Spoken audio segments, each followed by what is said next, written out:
The ethical dilemma we have chosen is software piracy. For this dilemma, we have decided to talk about the definition of software piracy, the causes of it, which will include the consumers and the industry's perspective, and what the possible solutions are. In short, software piracy has been on the rise since the early 60s. This is due to many reasons, with one being that people find that some software is not worth its asking price and so choose to pirate it.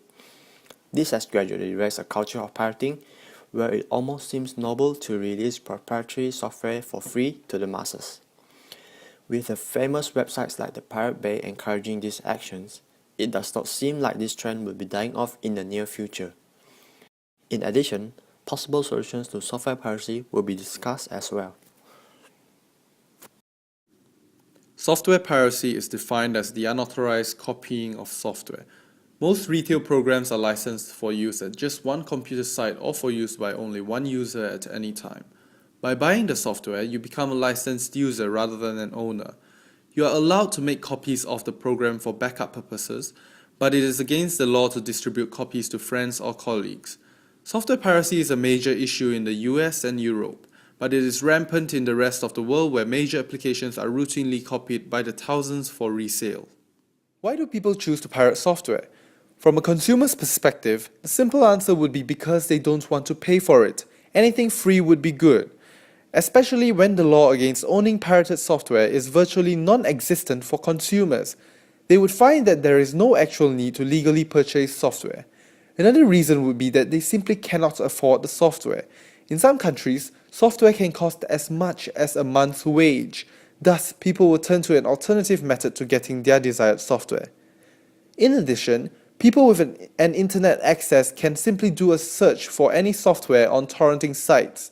This is especially true in countries such as the United States of America, where software piracy runs rampant. Developers view software piracy as a large threat nowadays, as it costs a large sum of money to create their final product. For several years now, developers have maintained that due to a rising trend in software piracy, their sales have been deteriorating. Without this income, developers are not able to hire staff to create another product or a new version of their current software. This then eventually leads to the death of that company. Another issue is that consumers that did not obtain their software through legal means have the expectation that the software work properly and the bugs be ironed out. However, due to the developer not knowing who legally obtained their software, they have to spend time and effort to solve issues that may only plague pirated versions of the software.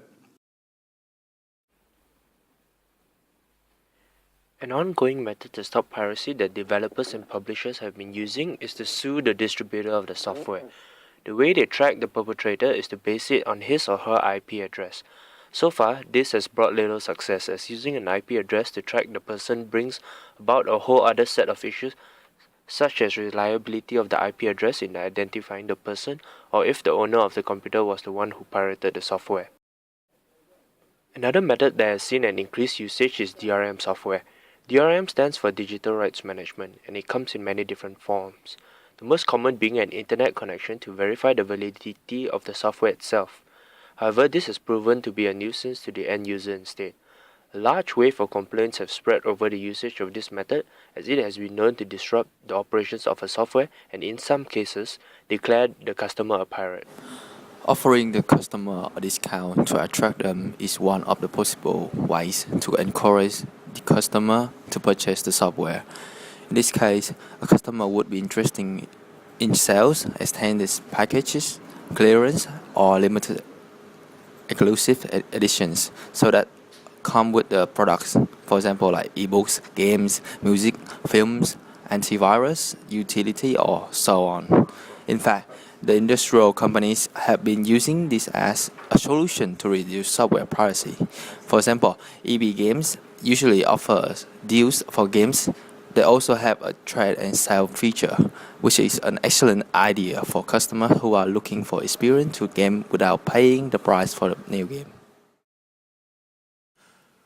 In conclusion, software piracy is not something that will be able to be stopped in the near future.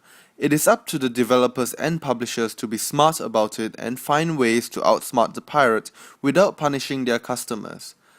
perhaps changing the way software is distributed or sold to the customer. Methods such as freeware or freemium have proven to be popular in some cases.